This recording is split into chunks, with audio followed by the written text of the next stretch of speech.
Esta semana, la parashá que nos toca esta semana se llama Parshas Devorim. Devorim significa palabras, que es la parashá que da comienzo al quinto libro de la Toira, que ya hablamos también en la clase pasada. Es el quinto y último libro de la Toira, que lo dice Moishe Mipi Atzmoy, digamos, de su propia boca. Esto ya lo conversamos, hay montones de explicaciones, pero además de ser Parshas Devorim, además de ser la última parashá, la primera parashá de este último libro, es Shabbos Hazoin. ¿Qué significa Hazoin?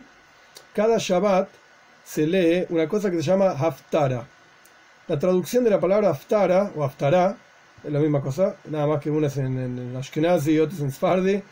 La idea de la Haftará es una lectura que viene de los profetas, que se hace después de la lectura regular de la Torá.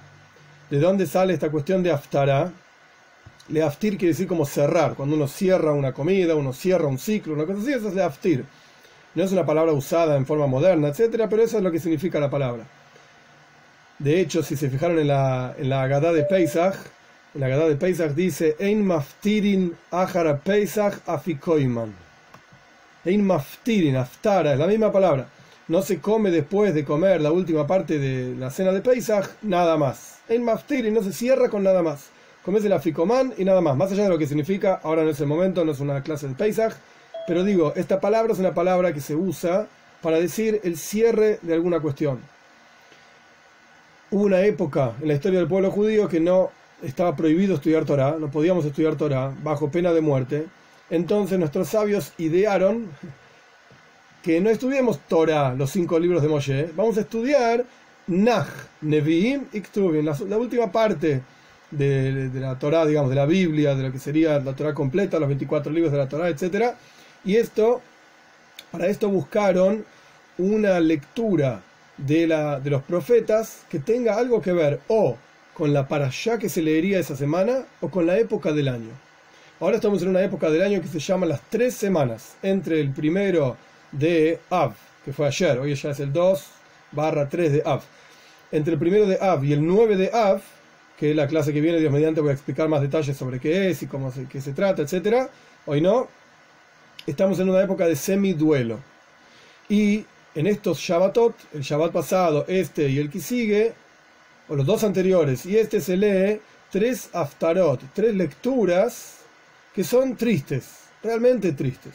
Una de ellas es la que nos toca este sábado, nos toca este sábado, se llama Hazon Ishayahu. Está en el libro de Ishaya. Y es una visión, Hazón significa visión, es una visión que él tiene. Ishaya vivió aproximadamente 150 años antes de la destrucción del primer templo. Este es Ishaya Hanovi, el profeta Ishaya, fue un gigante como profeta, y él profetizó la destrucción del primer templo. La vio, digamos. Y en esta lectura que hacemos de Ishaya, habla básicamente que el pueblo judío dice, Yoda Shorkoneyu, el toro sabe de quién es el que lo compra y ustedes, mi pueblo, no saben quién es el dueño, digamos, Dios. Como que nos da bastante duro, somos un oigoy joite, somos un pueblo pecador, y bueno, imaginándose el contexto de 3 semanas, en las cuales al final de estas 3 semanas ayunamos, Tisha B'Av, el 9 de Av, por la destrucción del primer templo, la destrucción del segundo templo, épocas tristes. Entonces viene Ishaya y nos dice, muchachos, pórtense bien porque se están portando mal, no hacen las cosas bien, y nos da básicamente con un palo. Esa es la lectura que se hace de la Haftará, de vuelta, la lectura posterior a la lectura de la Torá, este sábado. Pero siempre está la perspectiva hasídica de las cosas, la perspectiva hasídiche de todo, tiene que ver con algo más. Y la perspectiva hasídica, como sabemos, siempre es más positivista, más otra vuelta de rosca de las cosas. Entonces tenemos que entender, más allá de todo aquel que vea la Haftará de esta semana va a ver que es durísima, la pueden leer, no es muy larga ni nada, pero es dura, realmente dura, y habla de la destrucción, nos portamos mal, etc. ¿Cuál es la perspectiva hasídica de este Shabbat? Shabbos Hazoin, este Shabbat de la visión. Y para esto hay un ejemplo que dio Levi Yitzchok de Berdichev. Levi Yitzchok de Berdichev era un rebe hasídico de la época del Alter Rebbe, estudiante del Magid de Mezrich, uno de los gigantes del mundo hasídico, que tenía muchísima relación con Chabad, de hecho era consuegro con el Alter Rebbe, y él trae el siguiente ejemplo para entender esta cuestión de Shabbos Hazoin. ¿Qué es este Shabbat de la visión? La visión de este Shabbat, explica Levi Yitzhak de Berdichev, es que a todo Yehudí se nos muestra el tercer templo. Se nos muestra el tercer templo. En un sueño, en una visión profética, como sea. Y si alguno de ustedes dice que lo vio, no, hay que ver qué es lo que tomó antes de irse a dormir para ver semejantes cosas. Pero bueno, no sé, esa ya no es mi cuenta. El punto es que se nos muestra el tercer templo. En sueños. Esto es Hazon. ¿Y para qué sirve mostrar el tercer templo? ¿Qué utilidad tiene? Y él dio un ejemplo. El ejemplo que él dio es súper famoso y yo lo mencioné muchísimas veces en otras clases, otras charlas. Y el ejemplo es así. Un padre que le preparó una ropa hermosa a su hijo y le dio la ropa esta y le dijo cuídala porque es una ropa muy preciada, muy linda, etc. El chico no la cuidó, la destruyó. Entonces el padre le dio una segunda ropa, mejor que la anterior, más linda, le dijo cuídala porque es muy especial y qué sé yo. El chico se revolcó, yo qué sé, en el barro, en donde sea, y la destruyó. Entonces el padre preparó una tercera ropa, la puso en un armario y en momentos especiales del año, muy especiales, lo llama al hijo, abre las puertas del armario y le dice: mirá lo que tengo preparado para vos, una ropa hermosa, mejor todavía que las dos anteriores. Pero hasta que no estés preparado, realmente listo, y que se haya vuelto naturaleza de tu propia naturaleza, es decir, tu propio ser, portarse bien, saber cuidar las cosas, no te lo voy a dar. No te lo voy a dar. Y esto despierta en el hijo, al ver lo bello de la ropa, lo lindo, etc., esto despierta anhelo, ganas de tener esa ropa. Y tanto anhelo y tantas ganas hasta que se vuelva parte de la naturaleza misma del chico, portarse bien, de manera tal de saber cuidar las ropas para que el padre le dé esta tercera ropa. El padre es Dios. El hijo es el pueblo judío. La ropa, el Beis Hamikdash, el templo.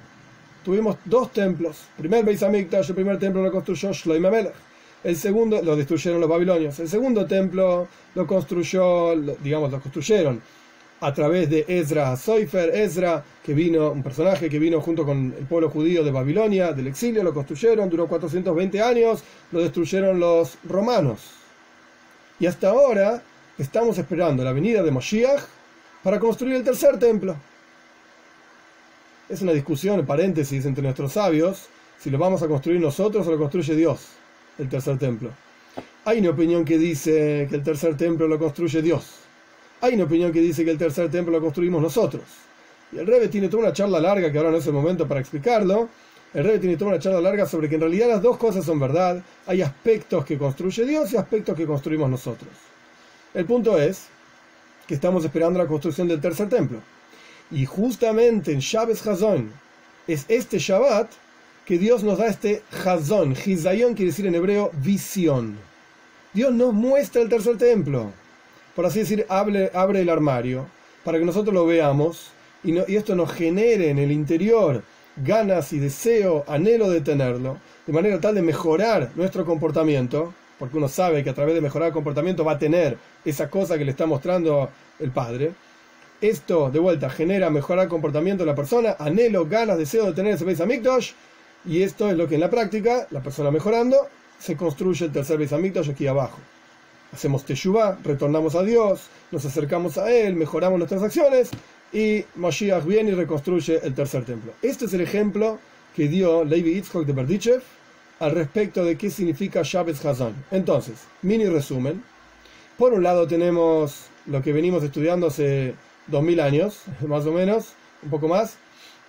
¿Qué significa Hazon Yeshayahu? La visión que vio Yeshayahu y está escrita en el Tanaj, etcétera, que tenemos que portarnos bien. Nos portamos mal y tenemos que portarnos bien y por eso Dios nos quitó el templo. La perspectiva hasídica no es solamente un palazo por la cabeza, que no nos portamos bien, sino mostrarnos el camino, el generar en el hijo el anhelo y las ganas de portarse bien. Esta es la visión que nosotros vemos del templo, del tercer templo, que nos debería generar interés y ganas en tener este tercer templo. Esto es lo que explica Rav Levi Yitzhak de Berdichev. Ahora bien, lo que vamos a estudiar hoy es una charla del Rebbe, en donde el Rebbe explica, hay montones de conversaciones y charlas del Rebbe sobre este tema.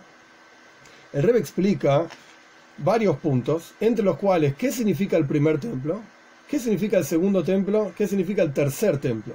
Y no solamente en términos del edificio propiamente dicho, porque el edificio básicamente se puede estudiar en otro lugar, digamos. Hay una Mishnah que explica cómo es, cómo era, etc. Sino qué significa en el servicio a Dios. ¿Qué significa en nuestra vida cotidiana, en nuestro acercamiento a Dios? El primer edificio, el segundo edificio y el tercer edificio. ¿Qué es lo que representa este tercer edificio? Y otro de los puntos que el Rebbe pregunta y responde muy interesante: ¿qué quiere decir que nosotros vemos el templo? De vuelta, esto lo ve la Neshama, lo ve el alma. Yo ya dormí unas cuantas veces sabiendo, un viernes de Shabbat Hazon, sabiendo que Dios me iba a mostrar el templo, y por lo menos yo no vi nada. Quizás yo soy demasiado grobe, demasiado ordinario, pero yo no vi nada y no recuerdo haber visto nada. Entonces, ¿qué es esto de que te muestran el templo? ¿Para qué? ¿Qué va a generar que me muestren algo si yo igual no lo veo? Ok, mi neshama, mi alma, ahí arriba, yo que sé dónde, puede ser que vea algo. ¿Y yo? ¿Qué tengo que ver? No tengo nada que ver. Entonces el Rebbe explica de la siguiente manera. Nuestros sabios cuentan que hay varias voces en el Shomaim, en el cielo, que Dios, digamos, dice todos los días. Una de ellas dice, por ejemplo: hoy ve, y dice Dios, destruí mi templo. Hoy ve, y mis hijos que se apartaron vuelvan hacia mí.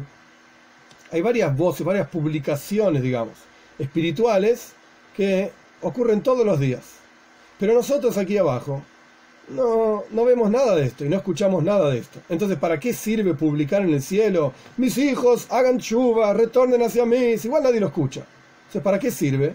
Si la explicación hasídica es: ojo, el alma, la neshama, tiene una parte que está investida dentro del cuerpo y una parte que está fuera del cuerpo. Por así decir, la cabeza del alma, lo más profundo del alma, está fuera del cuerpo. Entonces, cuando Dios da esas publicaciones que da en el cielo diciendo: Dios, chicos, vuelvan hacia mí, hagan chuva, qué sé yo, qué sé cuánto, todo esto que se escucha arriba, lo escucha la cabeza de la neshama. Pero eso que escucha la cabeza de la neshama tiene un efecto incluso en los pies de la neshama aquí abajo. Ejemplo simple: cuando una persona habla con otra, uno habla cara a cara. Lo normal es hablar cara a cara. Uno no le habla a los pies de la otra persona. Suena rarísimo, es como alguien tiene algún problema psicológico que no es capaz de levantar la cabeza y hablar face to face, cara a cara. Entonces, si Dios va a hablar con el alma, ¿a qué parte del alma le va a hablar? ¿A la cabeza del alma o a los pies del alma? A la cabeza, a la cara, face to face, cara a cara. Entonces, cuando Dios publica en el cielo diferentes cosas, lo escucha el alma, tal y cual el alma está arriba, en el Shomaim. Eso tiene un efecto también, por cuanto el alma está conectada, obviamente, la parte de arriba con la parte de abajo, como la cabeza con los pies. Eso tiene un efecto aquí abajo también, en nuestro mundo, en nuestra vida. ¿Qué efecto tiene? Que de repente uno dice: como se dice en Yiddish, hap. Uno casi dice: che, loco, la verdad que es hora de acercarse un poco más al judaísmo. La verdad que me siento inspirado, quiero hacer una mitzvah. Y uno a veces ni sabe por qué se siente inspirado. Esto en términos místicos, en Kabbalah, Hasidut, se llama Isarusa de Leila, un despertar de arriba. De repente de arriba te despertaron, te mandaron un mensaje, te llamaron, por así decir. Y uno de repente se siente inspirado, no sabe por qué, no entiende por qué, no entiende para qué. Pero estas inspiraciones así repentinas son efectivamente el alma arriba, escuchó algo, vio algo, y eso generó un efecto aquí abajo, en el alma abajo. A pesar de que uno no entiende por qué, no sabe para qué, y no sabe a veces ni para dónde disparar. Porque a veces uno se siente inspirado y no sabe qué tiene que hacer con esa inspiración. ¿Qué hago? ¿Voy a la cancha? ¿Me como un asado? ¿Qué hago con mi inspiración? Bueno, tenías que llamar al rabino cuando te sentías inspirado. Pero bueno, a veces uno no sabe ni para dónde disparar. ¿Qué va a hacer? Entre paréntesis hay una enseñanza de Baal Shem Tov, a que Valdi Kezach, impresionante enseñanza de Baal Shem Tov sobre un versículo de la Toira, no tiene que ver con esta charla de Rebbe. Baal Shem Tov, la Toira dice, en Parshas Kisavoy, si no me equivoco, Jukoi Sayo Kisavoy, una de las dos donde están las maldiciones que Dios daría al pueblo judío, etc. Ahí dice, Banoji, Hastir Ponai Mehem Bayemahu. La traducción de esto es: yo he, dice Dios, yo he de ocultarme de ellos en aquel día. O sea, cuando se porten mal, van a ver, yo me voy a ocultar de ustedes. Esa es la traducción correcta. Pero la traducción literal es, en hebreo está bien dicho, en castellano suena horrible, yo me oculto, ocultaré. De vuelta, en castellano suena feo, porque no se habla así, pero en hebreo está bien. Astir, hastir. Un doble ocultamiento. 2 veces dice la palabra ocultamiento. Yo me oculto, ocultaré, dice Dios. ¿Qué significa un doble ocultamiento? Por un lado, la presencia de Dios está oculta aquí abajo, no la vemos, para que tengamos libre albedrío, como ya hemos conversado muchas veces. Pero Dios está oculto acá. Pero uno puede, al piseigel, intelectualmente hablando, encontrar a Dios. Uno puede incluso buscar y hurgar en su propio corazón. Y los Yehudim somos ma'aminim bnei ma'aminim. Somos creyentes, hijos de creyentes. Tenemos emunas, tenemos fe, y esa es la naturaleza de todo Yehudí, sin excepción. Lo querramos o no lo querramos, la expresemos o no la expresemos, no importa. Entonces uno puede buscar en su interior, y a pesar de que Dios está oculto, ok, lo vas a encontrar. Como le dijo Dios a Abraham, lech lejo, ve hacia ti, buscate en tu interior. Pero, ¿qué significa este es un ocultamiento? Un solo ocultamiento, Dios está oculto en el mundo, búscalo. Pero un doble ocultamiento significa que tan oculto está Dios que la persona ni siquiera se da cuenta que Dios está oculto. No solamente hay un ocultamiento y uno busca, sino que tan oculto está que uno ni siquiera sabe que tiene que buscar. Ni siquiera sale a buscar porque ni se enteró que hay algo que tiene que buscar. Está tan, pero tan alejado de Yiddishkeit, del judaísmo, la persona, que ni siquiera sabe qué es un Yehudí, ni de qué se trata ser un Yehudí, ni qué es una toira. No sabe nada de esto. Eso es un doble ocultamiento. Doble ocultamiento. Es terrible. Pero bueno, cerrando paréntesis, volviendo a la cuestión, dijimos entonces que Dios habla con la Neshama como la Neshama está arriba. Y esto tiene un efecto aquí abajo. Y uno se despierta y no sabe ni por qué. Y esta visión, una forma de entender la visión de Shabbos Hazoin, esta visión del tercer templo, podemos decir que es de la misma manera. Podríamos decir que es así. Que a pesar de que nosotros aquí abajo no lo vemos, nos despertamos al otro día y no vimos nada, pero sin embargo la Neshama arriba vio, y esto le genera anhelo y ganas de que haya un tercer templo, y de alguna forma esto tiene un efecto en nosotros aquí abajo. De alguna manera tendrá su efecto. A veces nos damos cuenta, a veces no nos damos cuenta, y de repente uno se levantó el otro día y dice, hoy quiero estudiar una página de algún libro de Torah. Ok, ¿de dónde pensás que salió ese deseo repentino? ¿Tenías otros planes, tenías otras cosas para hacer? Hoy me voy a conectar al Zoom para estudiar Torah. ¿De dónde salió eso? No porque yo sea lindo ni nada por el estilo, sino porque la persona tuvo un despertar. Arriba lo llamaron, le dijeron, hey, despertate, es hora de conectarse, y la persona se conectó. Esto vino de arriba, Pero el Rebbe va un paso más allá todavía. No alcanza con esto nomás. El Rebbe dice así, el hecho, y esto es la idea de todo esto que yo quiero explicar, es justamente explicar este punto. Esta es la clave, el núcleo, digamos, de toda la charla de Rebbe. Es una charla larga, yo voy a saltear varias cosas, pero toda la charla tiene el objetivo de explicar este punto que viene ahora. Dijimos que cuando cuando el padre le mostraba al hijo esta tercera ropa tan linda, esto era para generar en el hijo un cambio en su comportamiento, concreto. Y no solamente un cambio concreto en su comportamiento, que se vuelva su naturaleza, la del hijo, portarse bien. Porque ¿qué pasa? El padre ya le dio una vez la ropa, la rompió. Le dio una segunda vez la ropa, la rompió de vuelta. Entonces el padre no le va a dar la tercera ropa hasta que el padre tenga, por así decirlo, una garantía de que el chico cambió su comportamiento. Si el chico no cambió el comportamiento, ¿para qué le vas a dar la tercera ropa? La va a romper. Dale la cuarta, la va a romper, la quinta no importa. Porque el chico no cambió. Esto es típico y yo lo veo con mis propios chicos. Cuando uno hace un lío, le pega al otro, que yo qué sé, pedirle disculpas. Que el nene va y dice disculpas. Pero cambió el comportamiento. Ok, uno como padre dice listo, ok, dijiste disculpas y hay que seguir adelante. Tampoco te puedes quedar trabado con que el nene se portó mal y toda tu vida se portó mal. Listo, dijiste disculpas, seguimos adelante. Pero después uno se queda pensando en su interior, pero fue BMS. ¿Realmente fue real que dijo disculpas y realmente se sintió mal que le pegó al hermanito? Y la verdad, la mayoría de los casos no. Bueno, dijo disculpas es algo por lo menos, pero la mayoría de los casos no cambió su comportamiento, le volvería a pegar. Entonces, el padre, en el ejemplo que estábamos dando, no le va a dar la tercera ropa a su hijo hasta que se vuelva naturaleza de su hijo portarse bien. Hasta que nosotros como pueblo judío seramos meritorios del tercer templo realmente. Entonces, ¿Cómo alcanza? ¿Por qué decimos que alcanza? Que veamos una vez al año, o como está escrito en los textos, itim yeduim, momentos especiales, el tercer templo. ¿Cómo eso genera en el hijo un cambio? Es verdad, genera anhelo y ganas, pero ¿cómo genera un cambio en el hijo? Dicho de otra manera, es en otras palabras, pero la misma pregunta, simplemente la misma pregunta. Decimos que Dios a veces nos despierta, y Sarusa de Leila, Él viene y nos despierta, nos llama. A veces es al revés, y Sarusa de Tatoe, un despertar de abajo. Uno trabajó un tema, uno pensó un tema, uno estudió una cosa, y esto le genera a la persona motivación y ganas de trabajar en eso que uno estudió, porque lo entendió y lo disfrutó. Digamos, o Dios se acerca a vos, o vos te acercas a Dios. Perfecto. Pero hay un tercer nivel, que ese tercer nivel es tan profundo que incluye a los dos niveles anteriores. Entonces, el primer templo representa el primer nivel. Dios te llama a vos. Ahora vamos a estudiar más esto en detalle. Dios te llama a vos. El segundo nivel es vos te acercás a Dios. El tercer nivel es ambas cosas están a la vez, juntas. Por eso, ahora voy a explicar esto. Paciencia. Pero por eso es justamente a través de que el padre le muestra al hijo la tercera ropa, esto genera un cambio concreto en el hijo.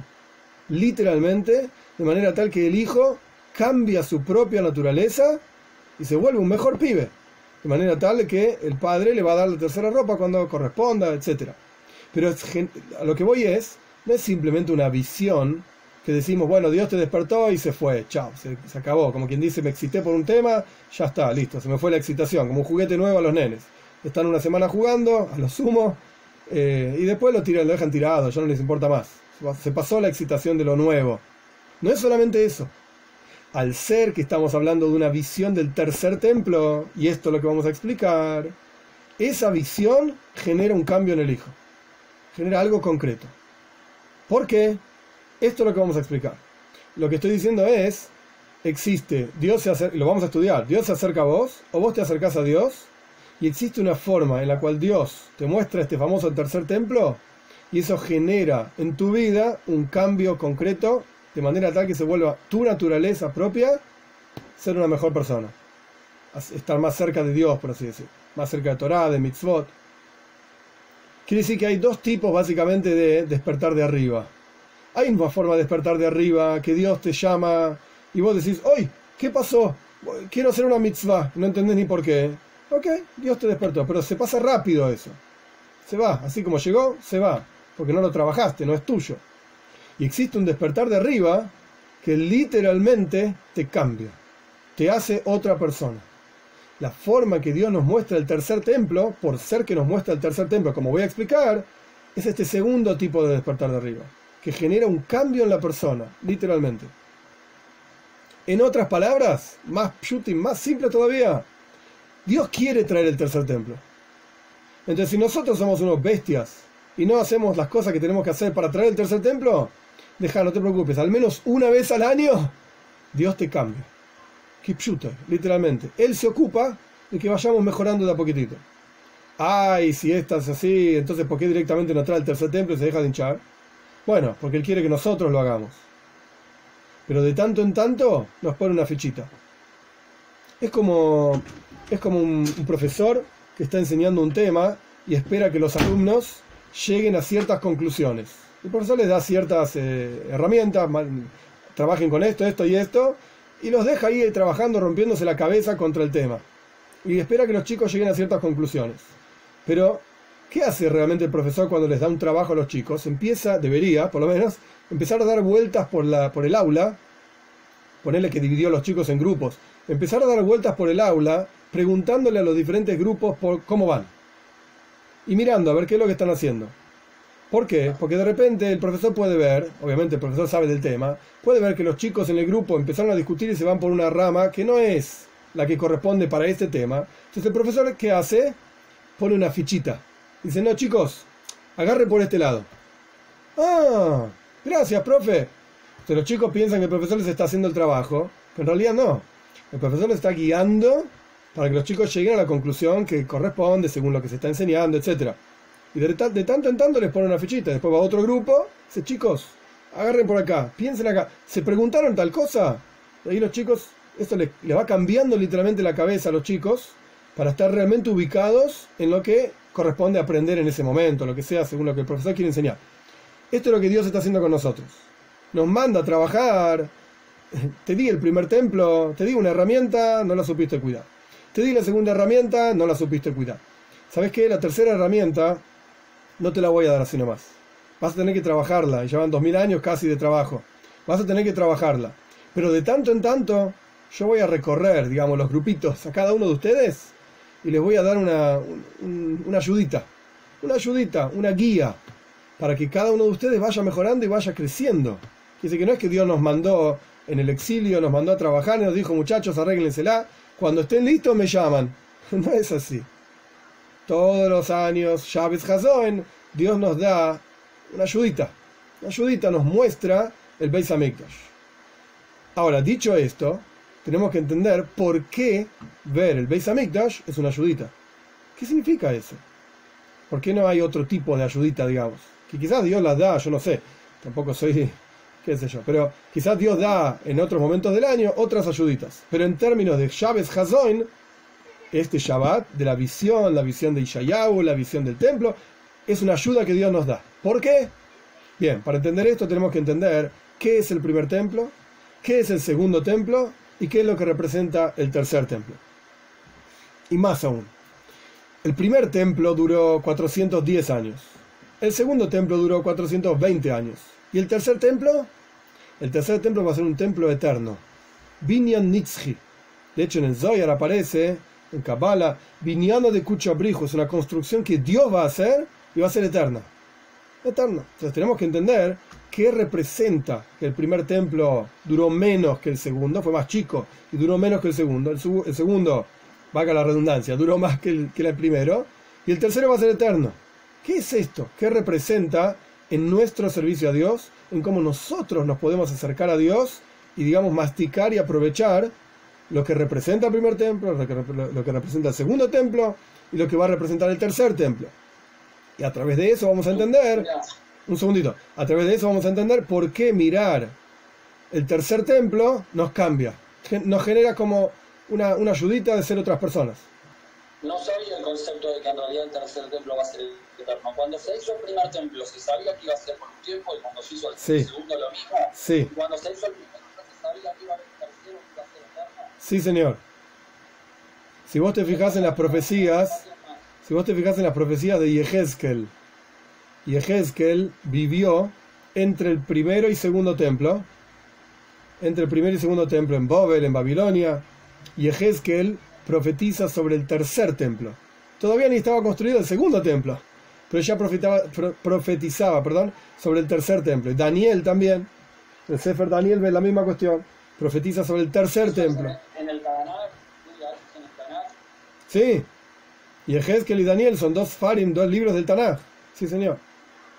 Ellos ya ni siquiera estaba construido el segundo templo, ya habían destruido el primer templo.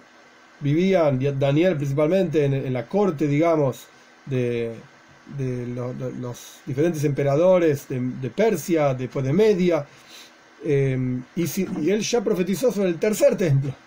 Ya sabía que el segundo se iba a destruir, Todavía ni se había construido, se iba a destruir. ¿Con plazos ya sabía? Hay una nebúa, yo no recuerdo el paso que ahora el versículo, pero hay una nebúa, una profecía de Daniel Perek Tes, en el capítulo 9. Es una profecía recontra archi mal interpretada, terrible mal interpretada, porque lo tomaron, como yo siempre digo, enfrente y dicen cualquier cosa, lo traducen mal, incluso, hoy ve, yo tengo un video en el canal sobre Daniel 9, de cómo se lee en hebreo. Daniel 9 ahí profetiza sobre la destrucción del segundo templo. La destrucción del segundo templo. Quiere decir que ya se sabía, y ni siquiera estaba construido, ya estaban profetizando sobre la destrucción. El primer templo lo destruyeron los babilonios, y el Talmud cuenta que nosotros no respetábamos la Torá. Por eso, a los sabios de la Torá, por eso se destruyó el primer templo. El segundo templo lo destruyeron los romanos, y nuestros sabios dicen en el Talmud que teníamos sinas hinam, odio infundado. Ahora no es el momento, pero son archiconocidas la historia de Kamsa, Bar Kamsa, que lo hemos estudiado muchas veces. Como no estábamos en Tisha B'Av, etcétera, no es necesario estudiar estas cosas ahora, pero el punto era odio infundado. Te odio porque te odio, nada más, no porque tengo una razón para odiarte. Y el Rebbe siempre decía que el tikkun, la forma de arreglar esto, es amor infundado, amor al prójimo infundado, etcétera. Y el tercer templo es, como estamos diciendo, Binyan Nitzchi, una construcción eterna que nunca va a ser destruido. Que esto es la esencia de lo que significa el tercer templo, como vamos a estudiar. Y esa es la razón también, por el significado que tiene el tercer templo, que, como estaba diciendo, ver el tercer templo genera un cambio en la persona, literalmente.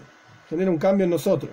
Es esta ayudita que da el profesor cuando recorre el aula, viendo cómo trabajan los chicos, digamos, en los grupos. Bien, vamos. Cuando el pueblo judío construye el primer templo, era en la época de Shloime HaMelech, el rey Salomón, Shloime HaMelech. Y esto está ejemplificado en el Zohar, hay una frase famosa sobre esta época, Kaima Siara Behashleimusa. La luna estaba llena. ¿Qué significa la luna estaba llena? Así como la luna cuando está llena está en la plenitud de su tamaño y su belleza, etcétera, se ve la luna bien grande y no tiene ningún defecto, ninguna falta, etcétera, que es todos los 15 de cada mes del mes hebreo. De la misma manera el pueblo judío, en la época del rey Salomón, de Shloime HaMelech, habíamos llegado a una plenitud tan pero tan grande que éramos todos tzadikim, como si fuésemos justos. Éramos, por así decir, como si dijésemos que el templo vino de arriba directamente, fue de hecho profetizado por el rey David, los planos del templo, y la construcción del templo fue algo fantástico, está descrito en el Tanaj, en Sefer Melachim, en el libro de Reyes. Éramos tzadikim. La forma en que sirve un tzadik, un justo a Dios, no es que tiene esfuerzo en su servicio a Dios, es automático. Por así decir, como yo siempre uso la expresión, vino de arriba, fue gratis. Fue gratis. En general, no siempre, y no importan los detalles, pero en general los tzadikim nacen tzadikim. Nacen así. Y es como una persona que vive siempre en la playa. ¿No? La playa es normal, es natural, siempre frente a Dios. Es normal, es natural, no se le ocurre otro tipo de vida.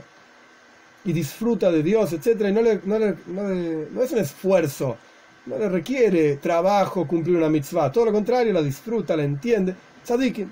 Esto es lo que representa el primer templo. Como si dijésemos el concepto de proyectar la presencia de Dios de arriba hacia abajo. Esto es lo que representa el primer templo. El segundo templo, ahí ya es otra historia. El pueblo judío, ya habíamos pecado, ya se había destruido el primer templo y nos fuimos al exilio. Y quien lee los relatos de cómo el pueblo judío vuelve del exilio de Babilonia, etc., no vuelven todos. Y hay todo un teje y maneje político entre Ezra, que era el que los trajo, el que los guió, digamos, desde Babilonia hacia el pueblo, hacia Israel. Hay todo ese maneje político, quiénes vienen, quién no viene, por qué, etcétera. Ya era otra situación, totalmente diferente. Y no solamente esto, sino que el pueblo judío, incluso construido el segundo templo, seguían siendo sirvientes de los reyes de Persia y Media, etcétera. No éramos 100% independientes. De hecho, en la entrada del segundo templo había se llama un Shar Shushan, el portal de Shushan. ¿Qué es Shushan? Shushan es la ciudad capital. En la historia de Purim, se acordarán de Shushan Abira, era la ciudad capital del imperio que gobernaba sobre Eretz Israel. Y en la entrada misma del templo había una especie de maqueta, una cosa así, un dibujo, una cosa por el estilo, de la ciudad de Shushan, como diciendo, este es tu templo, todo muy lindo, judío, pero no te olvides que el que manda está en Shushan, está en Persia. Nosotros somos los que mandamos, y en la entrada de tu mismo templo tenés una foto mía, como diciendo, yo soy el que manda, no te olvides del rey. Quiere decir que seguíamos siendo esclavos de otro reinado, digamos, sirvientes de otro reinado, y veníamos de pecado y reconstrucción, éramos como Baal Tshuva. ¿Qué es un Baal Tshuva? Es una persona que se acerca a Dios. En la práctica todos nosotros deberíamos intentar ser Baal Tshuva, retornar hacia Dios. Y entre paréntesis, el Zohar dice que Mashiach viene para hacer que los tzadikim hagan tshuva. Perdón, sí. Lo somos, si no, no estaríamos en esta clase. Bueno, ok. La tshuva, dice el Alter Rebbe en el Tanya, la tshuva es en el corazón. Tshuva es en el corazón. Uno acercarse a Dios es un movimiento en el corazón. Y el corazón tiene infinitos niveles. Un día uno se siente más cerca, un día se siente menos cerca, un día uno se siente más inspirado, menos inspirado. Entonces, nadie puede decir yo soy un Baal Tshuva. En Israel se suele decir soy un Joser B'Tshuva. No se dice Baal Tshuva. Joser B'Tshuva significa soy una persona que retorna al camino de la Torah, una cosa así. Que en realidad, técnicamente hablando, es una expresión mucho mejor que Baal Tshuva. Porque Baal significa dueño. Baal es un dueño. Entonces vos sos Baal Tshuva, sos dueño de la Tshuva, sos una persona que sos un maestro sobre tu propio corazón y tu mente y retornaste al camino de Dios. ¿Quién puede decir eso de sí mismo? Y no sé. Pero Joser, soy una persona que retorna, es en presente. No Hazarti B'Tshuva, no retorné. Sino Joser es yo estoy retornando. Activamente retornando. Esto lo que quiere decir es que es un trabajo constante. Es un trabajo constante. Y uno a veces lucha y a veces va para atrás, y a veces va para adelante, a veces no avanza. Es un trabajo constante y un esfuerzo constante. Y no hay, como estudiamos la otra vez también sobre el rezo, no hay, por así decir, luchas ganadas. Porque un día te fue bien, y un día, quiero decir, cumpliste mitzvot y te sentías inspirado, y al otro día un desastre. Un desastre. Entonces no es que porque hayas logrado un determinado nivel, decís acá estoy tranquilo, de acá nadie me baja. De ninguna manera. Tienes que siempre seguir luchando. Es como quien está caminando cuesta arriba en una montaña. No te podés quedar parado, porque te quedás parado y empezás a irte para atrás. Tienes que hacer el esfuerzo constante de seguir subiendo, seguir caminando. Para mantenerte en el lugar en el que estás ya tenés que hacer fuerza. Incluso si uno piensa que no está caminando, yo qué sé, con los músculos, para mantenerse en el lugar donde uno está haciendo fuerza. Porque si no te vas para atrás. Esto es Joser B'Tshuva. Uno constantemente está creciendo, constantemente incorporando cosas nuevas. Y esto es lo que representa el segundo templo. Donde el pueblo judío ya habíamos pasado de vuelta por la destrucción, etc. Y habíamos hecho Tshuva. Entonces esto es lo que representa el segundo templo. El acercamiento del hombre de abajo hacia arriba. Entonces el primer templo de arriba hacia abajo. Como Dios se acerca a nosotros, proyectar la presencia de Dios en el mundo. El segundo templo, el trabajo de uno hacia arriba. Pero hay un tercer templo. Hay un tercer templo. Y ese tercer templo representa la combinación de ambos movimientos. De arriba hacia abajo y de abajo hacia arriba a la vez. ¿Y es una paradoja? Claro que sí. Es una paradoja. Y esa paradoja se basa solamente, exclusivamente, en que en la esencia de Dios no hay definiciones. No hay límites. Dios es infinito y a la vez finito. Las dos cosas. ¿Y es una paradoja? Sí, claro que sí. ¿Quién dijo que Dios tiene que ser algo comprensible racionalmente hablando? Es Dios. A nosotros nos gusta como seres humanos racionalizar todo y entender todo y decir que sabemos todo. Buenísimo. Pero esto es un problema en el ser humano.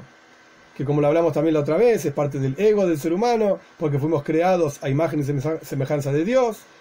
Entonces tenemos un shtickle, por así decir, un pedacito de Dios ahí en nuestro interior y tenemos ese sentimiento de ser los únicos y lo único, etcétera, etcétera. Ok, perfecto. Pero en la práctica tenemos un límite. Tenemos un límite intelectual, tenemos un límite emocional, etcétera. Entonces, la esencia de Dios no tiene estos límites. El tercer templo representa la combinación de estas dos cosas. El Rebbe lo pone acá, un poco en otras palabras, pero quizás hay que conocer un poco de historia judía. Para entenderlo, lo menciono como lo trae el Rebbe, y si no se entiende, pregunten. El primer templo lo tenemos en mérito de Abraham Avinu. Abraham Avinu era Gesed, era un hombre de bondad. Constantemente estaba buscando hacer bondad, hacer el bien a los demás, entregarse a los demás.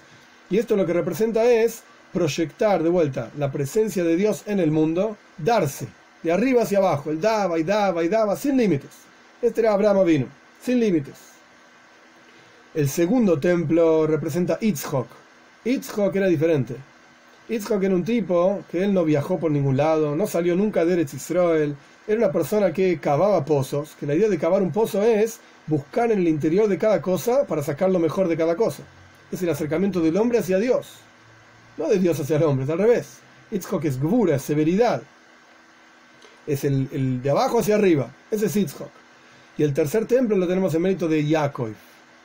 Yaakov es el medio entre Abraham e Yitzhak. Abraham es Gesed, bondad, Yitzhak es severidad, Gvura, Yaakov es Tiferes. Tiferes significa belleza, que es el medio, el punto central entre un nivel y el otro nivel.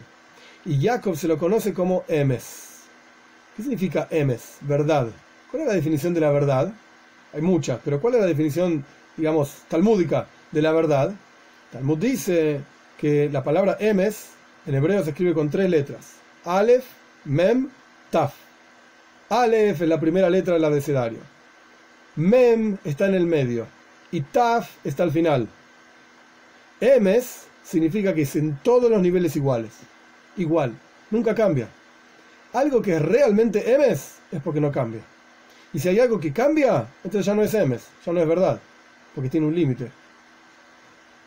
Esta es la definición de verdad. Entonces el tercer templo, que representa Yaakov, que representa la combinación de Abraham e Yitzhak, y la cualidad de Yaakov es Emes, como está escrito, Titen Emes le Yaakov, dale verdad a Yaakov. Esto es un tercer templo eterno. Nunca se va a interrumpir. Nunca se va a interrumpir. Y al ser eterno y nunca se interrumpe, y al estar relacionado con la esencia misma de Dios, que tiene estas paradojas, en donde lo espiritual y lo material funcionan al mismo tiempo, por cuanto este tercer templo está construido, digamos, como dice el Zohar, Binyan de Kucho Abrihu, una construcción de Dios, y está relacionado con la esencia misma de Dios, con la venida de Mashiach y la revelación de la esencia de Dios, justamente ver en Shabbos Hazón, el Shabbat de esta famosa visión, ver este tercer templo en este Shabbat es lo que genera un cambio en cada uno de nosotros.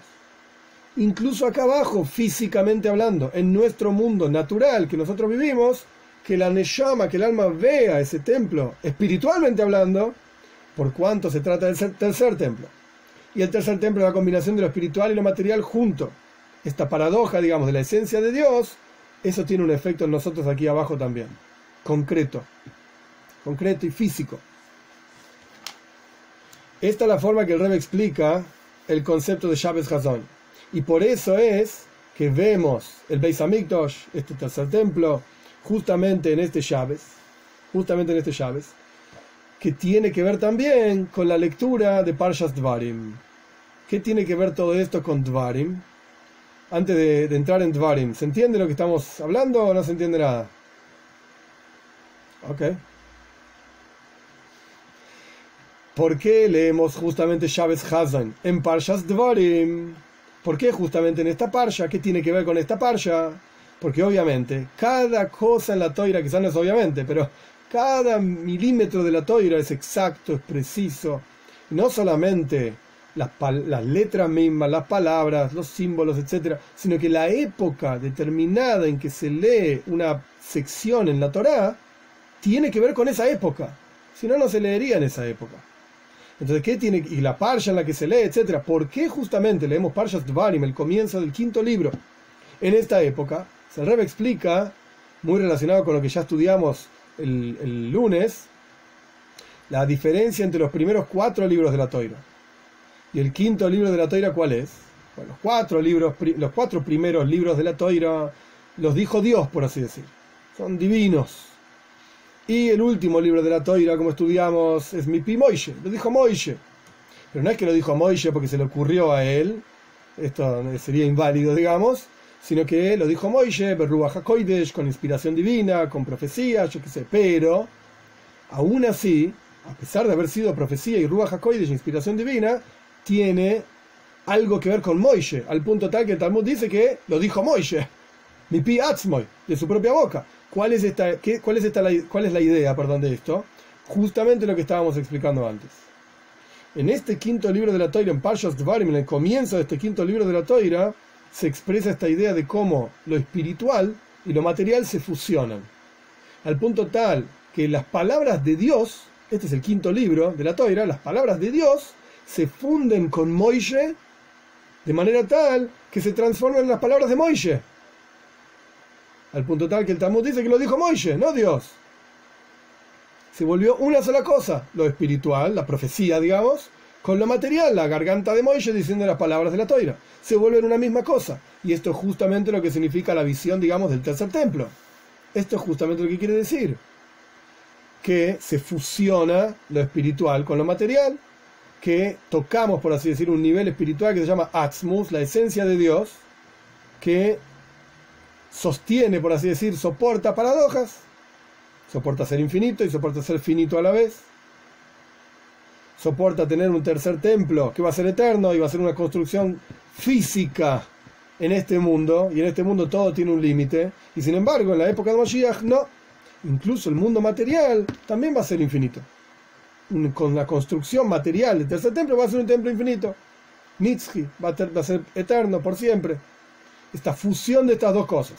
Ahora bien, ¿cómo se aplica todo esto? Hasta acá es las hijas del Rebbe, esto es lo que plantea el Rebbe. Obviamente yo recorté, adapté, mastiqué, como a mí me pareció, etcétera, etcétera. ¿Cómo se aplica todo esto? ¿Qué hacemos con esta información? Ok, listo. Punto número 1, la más fácil de decir es, ok, este viernes a la noche cuando vayamos a dormir, vamos a ver algo. ¿Qué vamos a ver? Ich weiß nicht. No sé. No lo sé. Pero algo vamos a ver. El tercer templo. Y está ahí. Ay, no nos dimos cuenta. No importa. No importa. El Talmud cuenta una historia interesante. Antes hablamos de Daniel. Sobre Daniel también. Él cuenta que estaba andando con unos amigos. Y él vio una visión. Y los amigos no vieron la visión.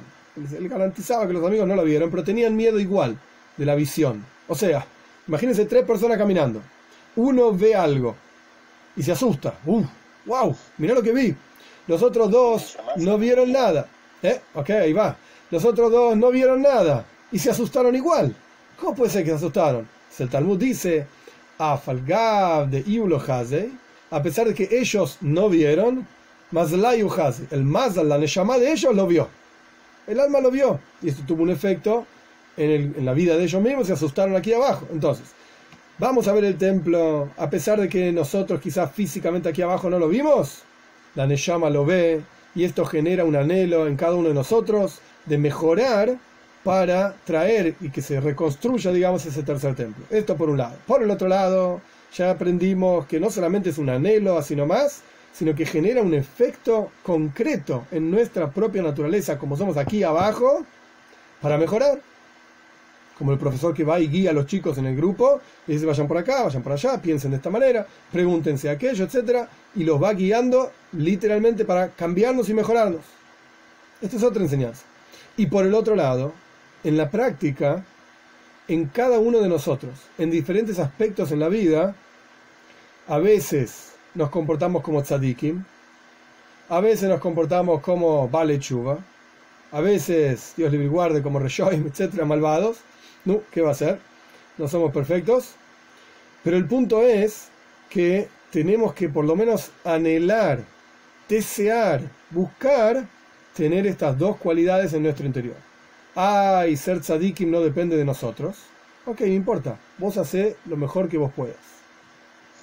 De hecho, esto es parte del Tanya. En el Tanya, al comienzo del Alter Rebbe, en el Tanya al comienzo trae una pregunta interesante. El Talmud dice, te hacen jurar, antes de nacer, te hace jurar Dios, que vas a ser un tzadik y no vas a ser un malvado. Vas a ser un justo. Te hacen jurar a todas las almas de cada uno de nosotros. El Alter Rebbe pregunta, un momento, si ser un tzadik, si ser un justo no está en tus manos, ¿por qué te hacen jurar que vas a ser un justo? No es algo que puedes hacer. No es algo que puedes lograr con tu propio trabajo. Esto depende de que Dios te lo regale. Entonces es un juramento que aparentemente nunca podés cumplir. ¿Para qué me haces jurar algo que yo no puedo llegar? Y la respuesta que da el Alter Rebbe es muy interesante. El juramento, la palabra shevua, juramento, es la misma raíz, son 3 letras. Shin, Beis, Ain. Hoy estamos con las letras del hebreo. La palabra shevua, juramento, es Shin, Beis, Ain. Que esas mismas letras forman la palabra soiva. Soiva es satisfecho. Cuando una persona come mucho, está sabea, está satisfecho, tiene la panza llena, como quien dice. Satisfecho. El concepto de que Dios te hace jurar algo, la idea es que Dios te da la capacidad, te da las fuerzas, te llena la panza, entre comillas, con la capacidad para lograr eso. Lo único que tenés que hacer es esforzarte. Vos andá y hacé tu trabajo. Dios te dio la fuerza para lograr al máximo de lo que vos podés lograr. Es cuestión de que te esfuerces. Está en cada uno esforzarse. Está en cada uno esforzarse. Entonces, ¿somos tzadikim? No, pero por lo menos hacé el esfuerzo. Esto sí está en tus manos. Entonces, en ese sentido, tenemos, digamos, en nuestra vida un aspecto del primer templo. El pueblo judío como era tzadikim. Próxima idea, en otro sentido, que todas conviven, son todas a la vez la misma idea, los mismos conceptos, conceptos diferentes dentro de cada uno de nosotros. Tenemos que ser Baal Tshuva. ¿Qué significa ser un Baal Tshuva? Muy simple. ¿Le pifiaste? ¿Hiciste algo que estaba mal? Ok. ¿Qué vas a hacer? ¿Te vas a poner a llorar toda tu vida? Date unos golpecitos en el pecho. ¿Qué vas a hacer? Y seguí para adelante. Dale para adelante. Porque todos nos equivocamos. En muchísimas cosas. Pero eso no quiere decir que no podemos avanzar. Entonces, por un lado tenemos que esforzarnos en ser como el primer templo, digamos. Tzadikim, justos, hacer las cosas de la mejor manera posible. Pero por el otro lado, cuando no lo hiciste así, no importa. Tenés que hacer tshuva, tenés que arrepentirte de lo que hiciste mal. No es que no importa y no vale nada. Sí, ok. Hay una cosa que hiciste mal y hay que repararla. Ok, pero dale para adelante. Si te vas a quedar toda tu vida llorando lo que hiciste mal, vas a estar toda tu vida llorando. Valga la redundancia. No sirve para nada, no vas a llegar a ningún lado. Hacé lo mejor que puedas para repararlo y dale para adelante. Dale para adelante. Hay una frase en el Teilim, en los Salmos: Sur merra va seitoif, va que sholem berotfeyu. Sur merra, alejate del mal, va seitoif, y hace el bien. Y después dice, va que sholem, y pedí la paz y perseguíla. Así dice Teilim, alejate del mal y hace el bien. Se suele decir que son dos movimientos, sur merra. Una cosa es alejarse del mal, o sea, no hagas todo aquello que Dios no quiere que hagas, todas las mitzvot prohibitivas, no comas jamón, no tragredas llaves, no mates, no robes, etc. Eso es sur merra, alejate del mal. Y después viene vease toiv, y hace el bien, o sea, hace todas las mitzvot que Dios quiere que hagas. Prende la vela de llaves y poneme mezuzá en tu casa, y así sucesivamente. Todas las mitzvot positivas, andá y hacelas.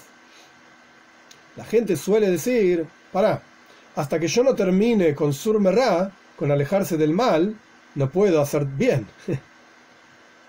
Déjame primero, el primer paso es alejarme de todo lo que no tengo que hacer, y después empiezo con lo que tengo que hacer.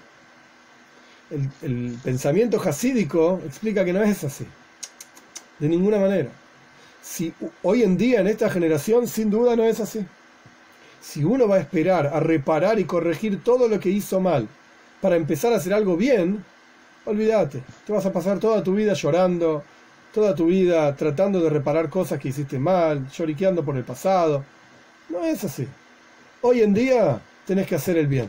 Andá y hacé mitzvot. Y esto lo vemos en el Rebbe constantemente.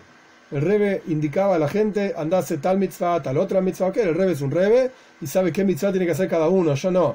Pero, obviamente las 613 o las 248 positivas, pero me refiero al Rebbe sabía qué mitzvah recomendarle a cada uno. Ok, es el Rebbe, por eso es un Rebbe. Pero el punto es que dejá de llorar por el pasado, dejá de lamentarte por todas las cosas que hiciste que no tenías que hacer, dale para adelante. Hace esta mitzvah, la otra mitzvah, hace toif, hace el bien, hace las cosas bien.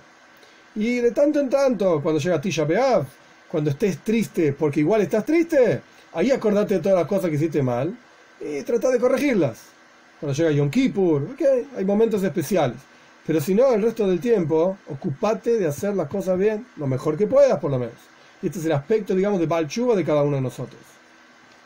De intentar siempre avanzar, siempre avanzar. Estas son algunas enseñanzas, algunas ideas, digamos, que se puede extraer de esta cuestión de primer templo, segundo templo, tercer templo.